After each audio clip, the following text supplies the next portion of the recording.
E aí, galera, estamos aqui para mais uma formação. Hoje estou eu aqui, juntamente com o Breno. A gente vai falar um pouco sobre a igreja. E esse é um tema que eu gosto muito de falar. Sinceramente, é um dos temas que eu mais gosto de falar. E para a gente poder começar, como sempre, vamos fazer a nossa oração inicial, fechar os nossos olhos, fazer um momentinho de silêncio interior, pedir que Deus venha nos auxiliar nesse momento.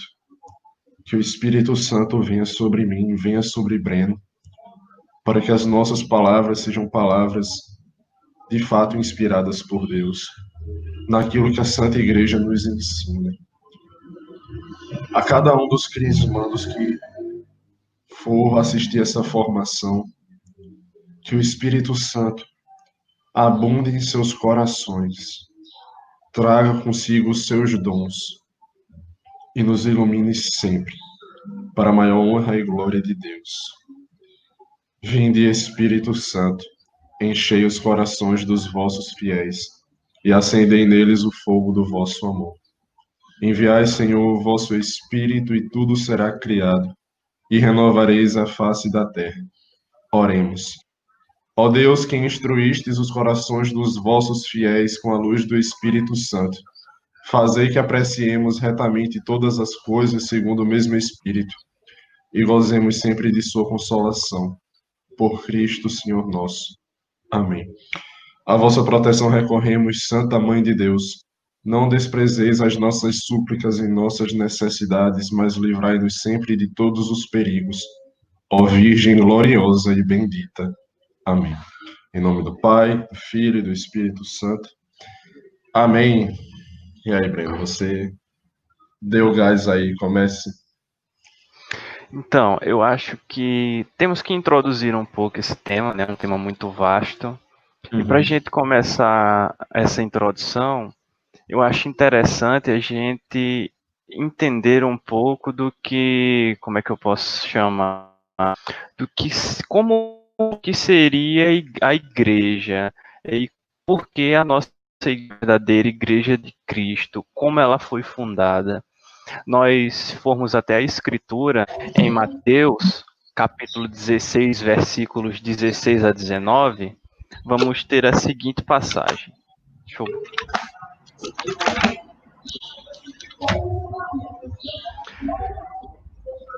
Simão Pedro, tu és o Cristo, o Filho de Deus vivo. Então Jesus lhe disse: Feliz és, Simão, filho de Jonas, porque não foi a carne nem um sangue que te revelou isso, Pai que está nos céus. E eu te declaro: tu és Pedro, e sobre essa pedra edificarei a minha igreja. As portas do inferno não prevalecerão contra ela. Eu te darei as chaves do reino dos céus, e tudo que ligares na terra será ligado nos céus, e tudo que ligares na terra será descido nos céus. E a partir desse momento a gente pode vislumbrar uma primeira formação cristológica do que hoje seria a Igreja Católica. Então, no CAT, página 7677, número 121, nós iremos ter a resposta. Luiz, se você puder ler para mim, por favor. Só 76 aqui. O que significa igreja? Igreja, em grego, disse eclesia, e significa os convocados. Todos nós que somos batizados e cremos em Deus, somos convocados pelo Senhor. Juntos somos a igreja. Cristo é, no dizer de São Paulo, a cabeça da igreja. Nós somos o seu corpo. Então, com isso a gente pode chegar ao que o princípio nos diz. Nós temos uma igreja onde nós formamos um corpo, este corpo é explicado um pouco mais e também temos uma cabeça, que é Cristo. E o que é interessante dessa passagem de Mateus é que muita gente vai chegar criticando nossa igreja, falando sobre a questão do primado, e nós vemos claramente esse primado de Pedro. E muito mais interessante do que isso, essa entrega das chaves que No Antigo Testamento, nós tínhamos uma figura muito interessante no reino de Davi, que era o primeiro-ministro. E o ministro, ele era diferente de todos os outros, era uma pessoa muito fácil de se reconhecer pelo fato ele é quem possuía as chaves do reino. Então, Jesus, quando institui Pedro com seu primado, acaba instituindo o primeiro papa, entregando as chaves para que as portas de sua igreja, as portas do inferno, perdão, não prevaleçam sobre sua igreja. Então, ele que entrega essa autoridade a Pedro para reger moral e mente. É, justamente isso, né? Igreja significa uma convocação, uma assembleia na palavra literal, né? Tanto é que se dizer que a Assembleia de Deus é literalmente o nome de eclesia, né? Que por latim virou eclésia, que para a gente em português virou igreja. E é interessante a gente notar que é exatamente nesse momento em que Jesus está falando ali com São Pedro, em que Pedro faz a sua profissão de fé, que Jesus fala sobre esta pedra. Naquele momento, Pedro ainda se chamava Simão, mas Jesus muda o nome para Pedro. Se a gente pegar no original em hebraico, em aramaico, o nome é Kefa, ou pedra, literalmente. E assim, não tem diferença entre a palavra pedra para a palavra Pedro. Por isso, justamente, essa força que existe dentro da palavra desse homem que foi instituído por Jesus para ser o primeiro entre os seus irmãos, ou seja, o primeiro entre os apóstolos, aqueles que iriam evangelizar, aqueles que iriam levar a fé que nós estamos vivendo hoje por todas as nações. No Yucat Laranja, Luiz, por favor, pode ler para mim, nas páginas 78 e 9, onde nós vemos que a igreja não é um clube de gente perfeita. Sim, é verdade. Os escândalos na igreja são uma vergonha e uma ofensa real. No entanto, não são falhas que ocorreram acidentalmente e que poderíamos banir do mundo com um pouco de boa vontade. Bernhard Müller escreve no seu livro Ser Cristão para Iniciados: a igreja ficaria muito vazia se fosse frequentada apenas por mulheres e homens bem comportados. Eu, pelo menos, não conseguiria de forma alguma arranjar um lugarzinho para me instalar. Eu conheço-me, não sou pessoa de confiança. A igreja viva não é um clube de gente perfeita. É, pela vontade de Deus, um lugar para a mudança gradual de gente comum. Gente que tem muitas culpas no cartório. Gente que, para poder melhorar, precisa urgentemente de ultrapassar essas culpas. Felizmente, Jesus garantiu-nos que não são os saudáveis que precisam de médico, mas sim os doentes. Eu vim para chamar os pecadores, não os justos. Nós sabemos que não é um corpo de gente perfeita, ou seja, nós possuímos erros. Chegar e afirmar que a igreja seria uma coisa onde não tem gente reclamona, onde não tem filhos desobedientes, onde tem pessoas que não levam o que muitas vezes a padres os aconselham, seria uma falta enorme, seria até uma falta de respeito. Então, nós vamos até o Yucat Amarelo, no número 123, e ele vai dizer o seguinte: qual é a missão da igreja?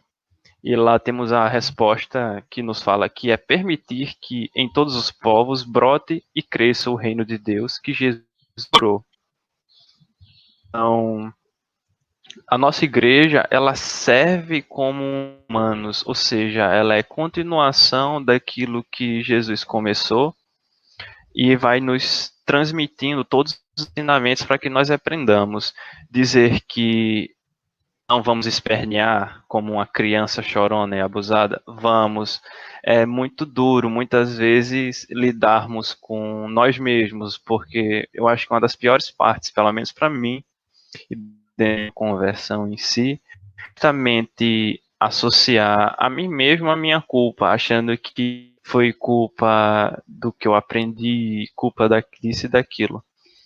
E também a igreja ela é como uma para todos nós. Se nós formos também no Yucat Amarelo, nas páginas 190, 191, nos números 340, a partir do número 343, a igreja. Como é que a igreja ajuda a ter uma vida boa e responsável? Nela, nós recebemos a fé genuinamente guardada, ouvimos a palavra de Deus e aprendemos a viver como agrada a Deus, que pelos seus sacramentos que Jesus com os discípulos edifica-nos e nos consola. A igreja arde o fogo dos santos para nele nos incendiar. Além disso, no número 345, nós vamos ver também 5 preceitos fundamentais que nos ajudam a seguir esse relacionamento com a igreja. Participar na Eucaristia os domingos e festas, renunciar a trabalho e outras atividades que firam a natureza do dia santo, confessar pelo menos uma vez por ano, comungar pela Páscoa, a abstinência e jejuar, prover necessidades materiais. E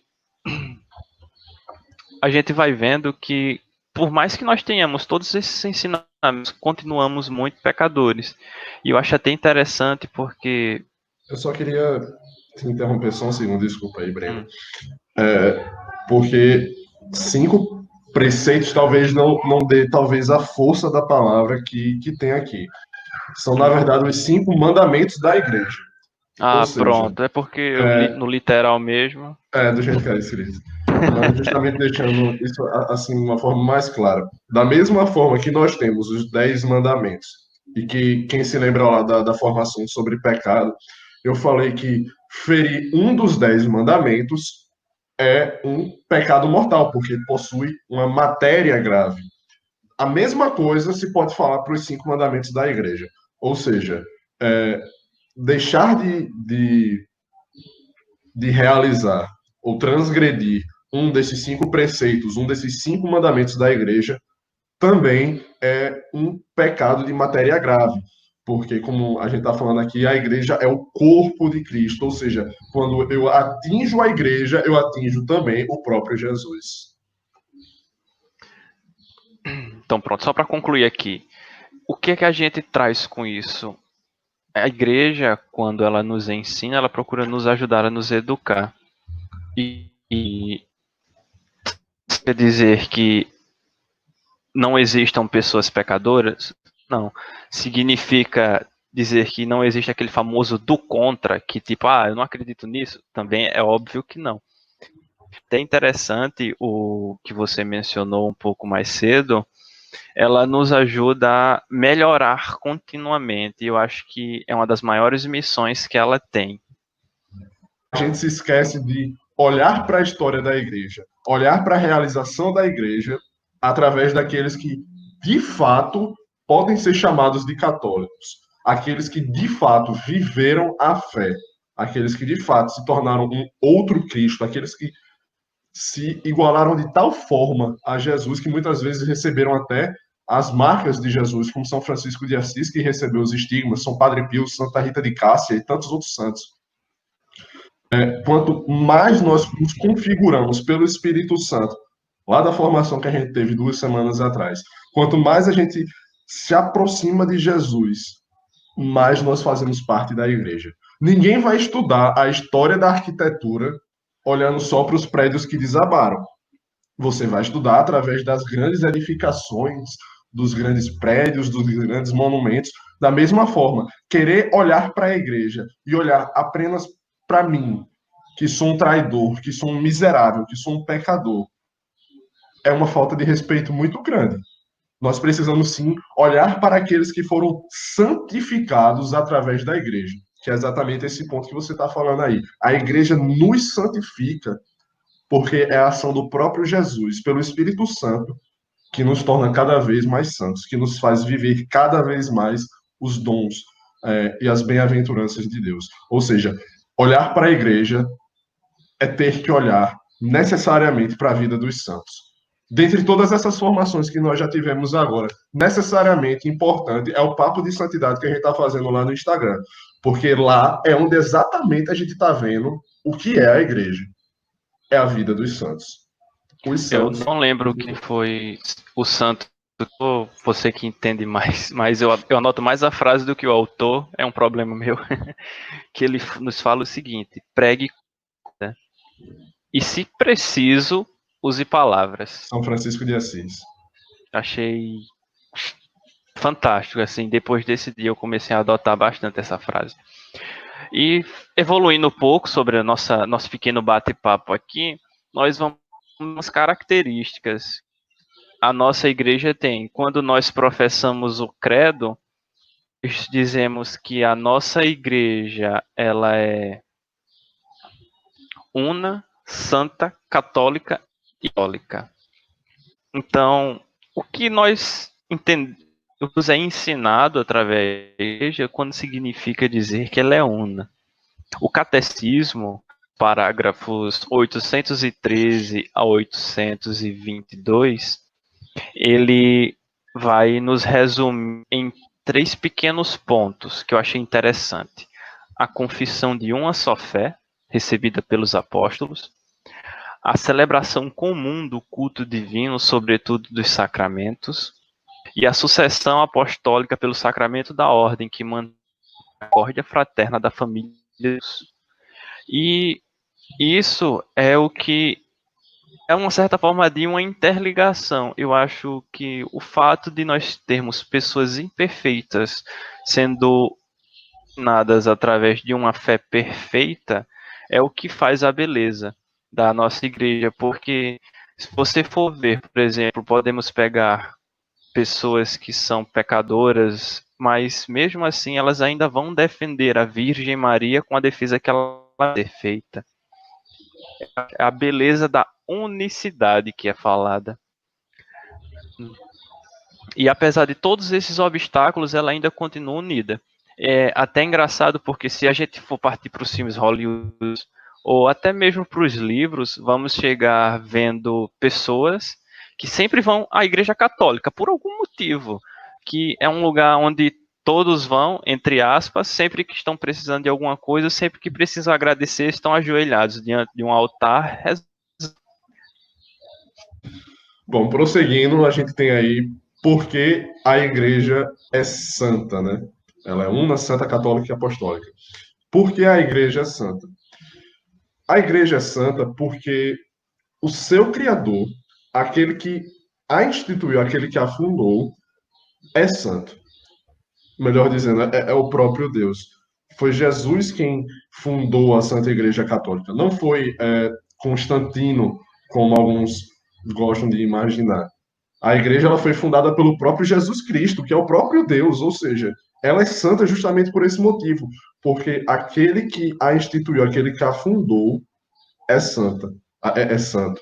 E justamente a ação do Espírito Santo continua a santificar ao longo de todos os séculos a igreja. Quando Jesus, lá no final do Evangelho de Mateus, se eu não me engano, ele sobe aos céus e ele fala, né? Eis que estarei convosco todos os dias até o fim dos tempos. Essa é uma promessa de Jesus. E essa promessa se dá exatamente no sentido de que ele permanece em nós, a ação de Jesus permanece através da ação da igreja. Uma coisa que eu gosto sempre de lembrar é sobre a conversão de São Paulo, né? Quando São Paulo, ainda na época ele se chamava Saulo, está lá relatado nos Atos dos Apóstolos, depois dos Evangelhos, quando São Paulo ele estava caminhando lá da estrada, eu não sei de onde ele estava vindo, mas ele estava na estrada de Damasco, e ele fica cego, uma forte luz o cega, e uma voz fala: Saulo, Saulo, por que me persegues? E ele pergunta: quem és, Senhor? E ele responde: eu sou Jesus, aquele que tu estás perseguindo. Mas quando isso acontece com São Paulo, Jesus já tinha morrido, já tinha ressuscitado e já tinha subido aos céus. Então, como é que São Paulo estava perseguindo Jesus? Ah, é porque ele estava perseguindo os cristãos, os seguidores de Jesus. Ou seja, perseguir os cristãos é a mesma coisa de perseguir Jesus, porque nós todos formamos é, um mesmo corpo, nós todos formamos essa mesma santidade do próprio Jesus. Primeira carta de Pedro, ele descreve a igreja como uma nação santa.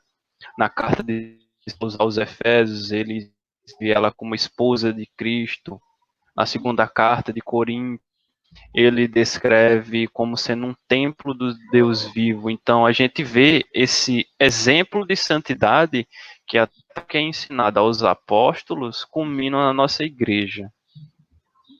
E agora vamos entrar numa coisa que acho que é engraçado. O porquê a igreja ser católica. É até engraçado porque existe uma piada, gente. Eu vou fazer um pequeno paralelo aqui, porque senão a gente tava. Que católico significa universal. Imagina aí, você indo para a igreja universal, aí seria uma coisa engraçada. Mas a igreja católica, a palavra católica, ela vem do grego católicos e significa universal, pertencente ao todo, referido ao todo. E Santo Inácio de Antígona, acho que é Antígona, Antioquia, ele diz que ela é chamada de católica porque onde está Cristo está a igreja. E o porquê disso também, de sermos católicos. No catecismo, a partir dos parágrafos 830, 831, 849, eu acho, até 860, um pouco antes, eu acredito. Ela vai nos dizer que é porque a nossa igreja anuncia a totalidade da fé. Ela e administra todos os meios de salvação de uma forma plena. E saiu em missão até todos os povos, pregando a todos os povos e todos os tempos, independentemente da cultura. E tem algo que eu achei interessante sobre o fato da igreja ser católica, é que foi justamente o que você mencionou.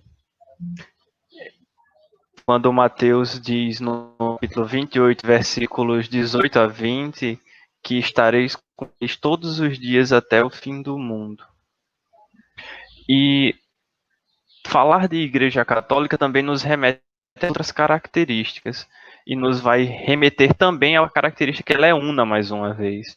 Porque nós vemos em todo mundo a unidade da igreja. Se você for hoje uma missa lá em São Paulo, é a mesma missa que aqui, é a mesma missa que vai ser rezada lá no Vaticano.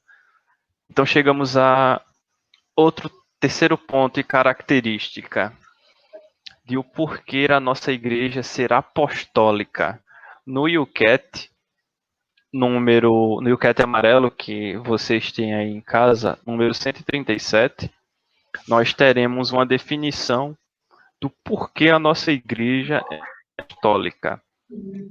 A igreja chama-se de apostólica porque ela é fundada sobre os apóstolos, baseada em sua tradição e é guiada pelos seus sucessores. Então, a igreja é, em origem, construída sobre o fundamento dos apóstolos, pelo ensino dos mesmos, sua estrutura até hoje é governada segundo o primado de Pedro. E tem algo que eu achei interessante nesse tema todinho. E qual é a missão dos apóstolos em si? E a gente vai até o dicionário mais uma vez e vê que o significado da palavra apóstolo, ele significa enviado. Jesus chamou para si de seus discípulos e com eles como seus apóstolos, fazendo deles testemunhas escolhidas da ressurreição e fundamentos da sua igreja, e lhe deu essa missão de continuar o evangelho, da pregação da boa nova, como nos diz no evangelho de João: como o Pai me enviou, assim eu vos envio a vós. E prometeu estar com ele até o fim do mundo. Então, galera, nós chegamos agora no 9.2 para nós compreendermos um pouco sobre o que seria o mistério da igreja. No IUCAT, vamos uma resposta bem simples. No número 122 temos a seguinte pergunta: para que Deus quer a igreja? E o catecismo, e nesse tópico também teremos as respostas. Deus quer a igreja porque quer nos salvar, não em mente, mas em comunhão. E quer fazer isso com toda a humanidade.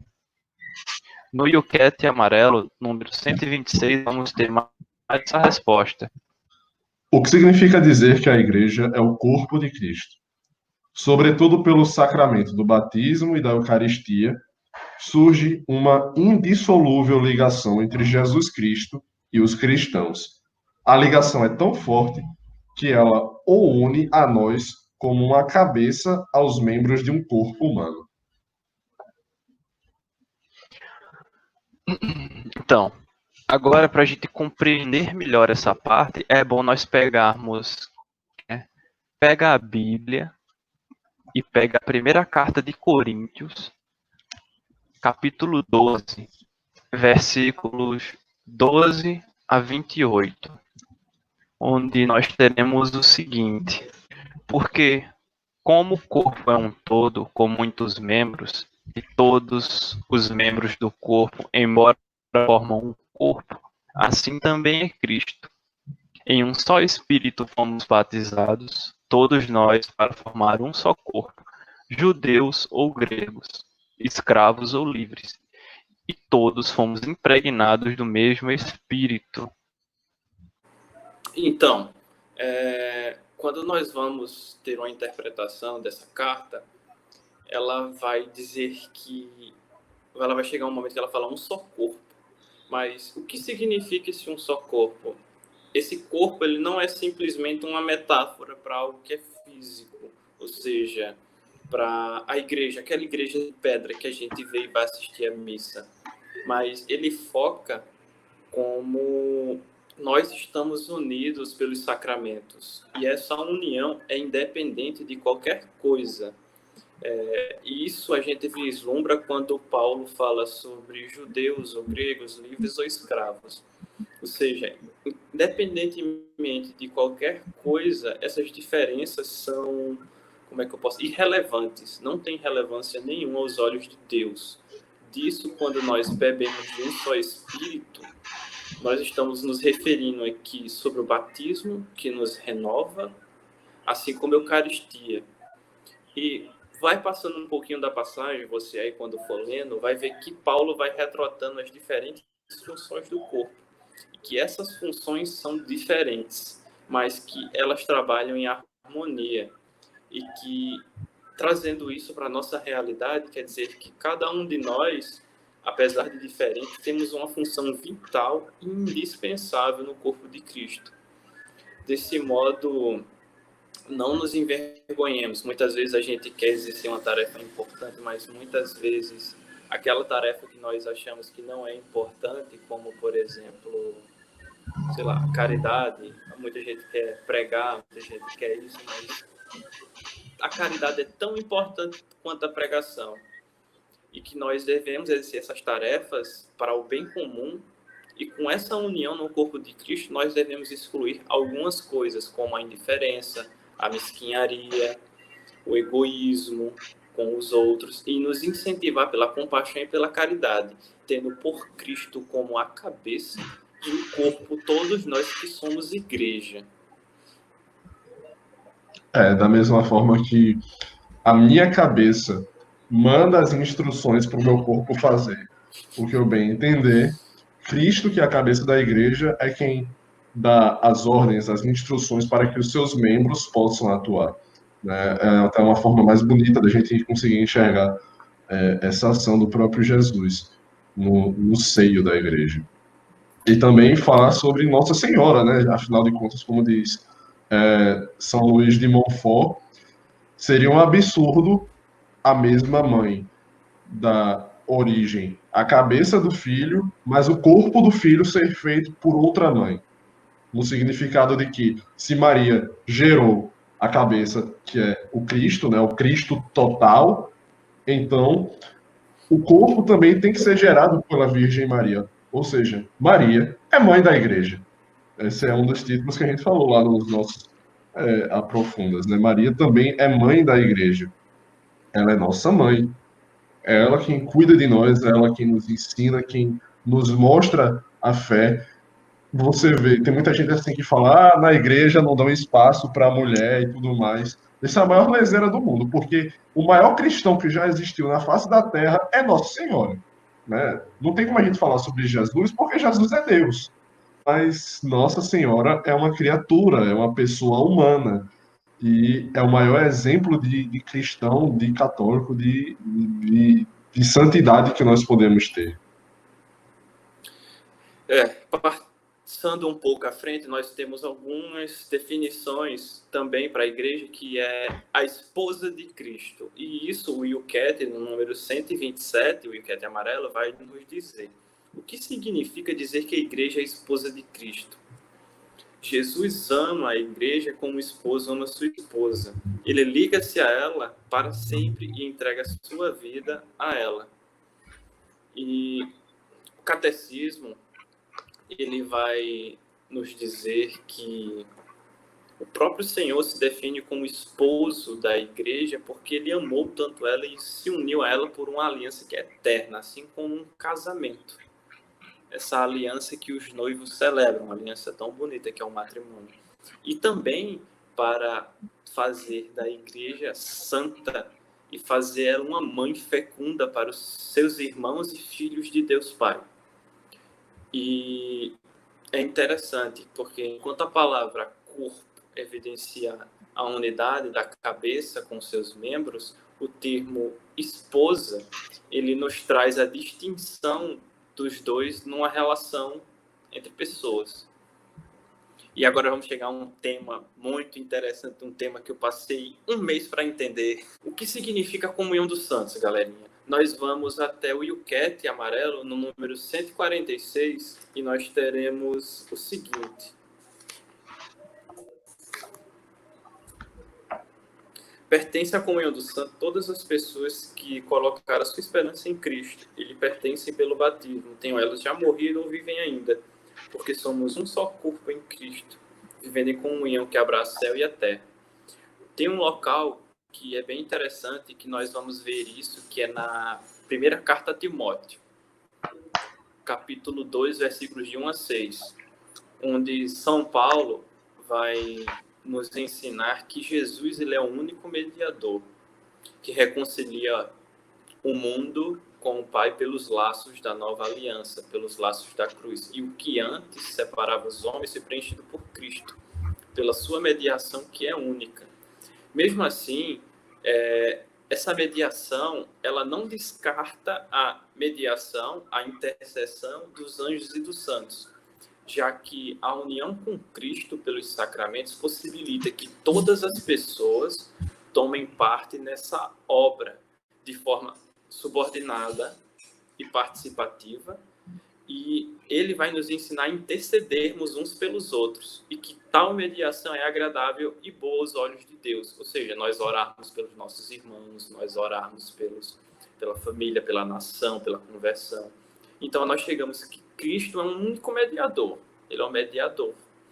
Mas que nós que estamos unidos a Cristo, partilhamos dessa mediação e partilhamos de sua vida. Todos nós que estamos, seja na terra ou seja no céu, unidos, podemos interceder uns pelos outros, não por nossos méritos, isso é claro, mas pelos méritos do próprio Cristo, que compartilha da sua vida com nós que vivemos nele. E vamos entrar agora sobre nós sermos templo do Espírito Santo. E o Will Cat amarelo, ele vai trazer uma pergunta bem interessante. O que significa dizer que a igreja é templo do Espírito Santo? O que significa dizer que a igreja é templo do Espírito Santo? Porque o Espírito reside no corpo que é a igreja, na sua cabeça e em seus membros. Ele edifica a igreja através da palavra de Deus, pelos sacramentos e pelas virtudes e carisma. Então, o que isso quer dizer? Que o nosso espírito, como é nosso corpo e para os nossos membros, o Espírito Santo é para os membros da igreja, para o corpo de Cristo. Passando para a última parte, né? Ainda sobre a comunhão dos santos que Breno estava falando, a gente precisa entender que a igreja, ela não se constitui apenas as pessoas que estão vivendo aqui nesse momento, né? A igreja terrestre. Ela é uma instituição que está para além da nossa compreensão, mas que está para além desse mundo também. Ou seja, aqueles que morreram fazendo parte da igreja, que estão tanto no purgatório como no céu, também fazem parte da igreja. Aqueles que estão no céu é chamada de igreja triunfante. Os que estão no purgatório é chamada de igreja padecente, porque eles padecem, porque eles penitenciam, né, para poder entrar no céu. E nós que estamos aqui na Terra somos da igreja militante, porque nós lutamos, porque nós continuamente nós queremos vencer o pecado e vencer a nós mesmos, digamos assim. Por fim, para a gente poder terminar, a gente poder entender um pouquinho mais sobre essa grande instituição que é a igreja de 2000 anos. Para a gente ter uma ideia, a igreja ela cobre todas as partes do desenvolvimento humano. Se você está para nascer, a igreja possui hospitais ao redor de todo o planeta, milhares de hospitais que são mantidos pela igreja, certo? Depois que você nasce, existem creches para quando você é pequenininho, existem orfanatos caso os seus familiares, infelizmente, não possam ter você, não possam lhe criar, né? Existem diversos orfanatos que são mantidos pela igreja. Existem milhares de escolas de ensino primário, de ensino médio, universidades que são mantidas pela igreja. Além disso, diversos postos de trabalho, inúmeros asilos para quando nós já formos bastante velhinhos. Ou seja, a igreja toma conta de nós em toda a nossa vida. A igreja é a maior instituição de caridade da história.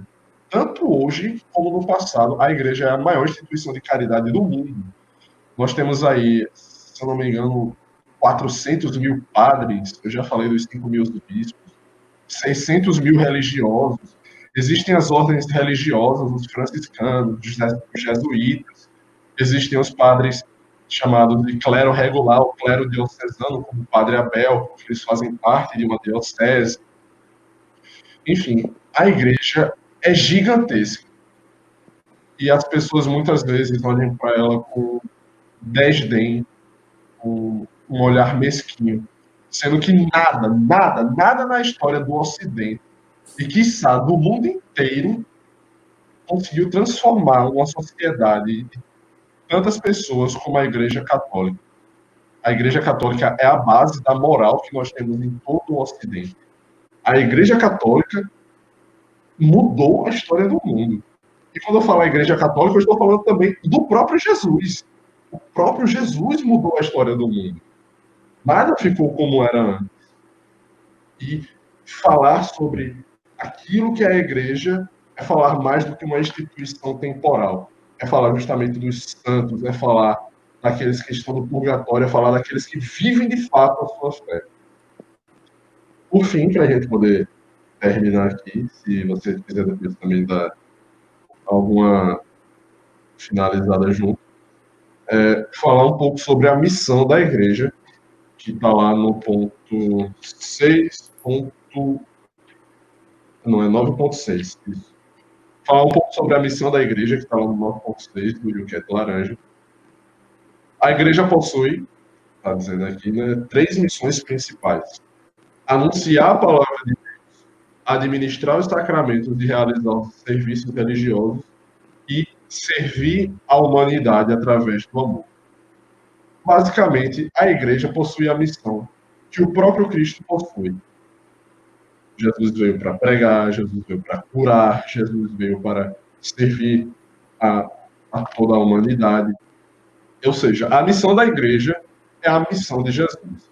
Onde a igreja passa, Jesus passa.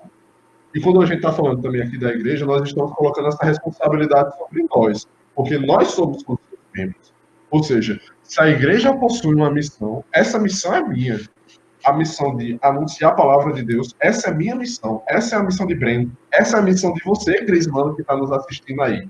Você tem essa missão de anunciar a palavra de Deus, de ser um outro Cristo no mundo. Você tem essa missão de viver bem os sacramentos, de se confessar, de comungar bem, de viver bem a Santa Missa. Você tem essa missão de fazer uma família frutífera ou servir em alguma ordem religiosa ou viver conforme a vontade de Deus quer para você.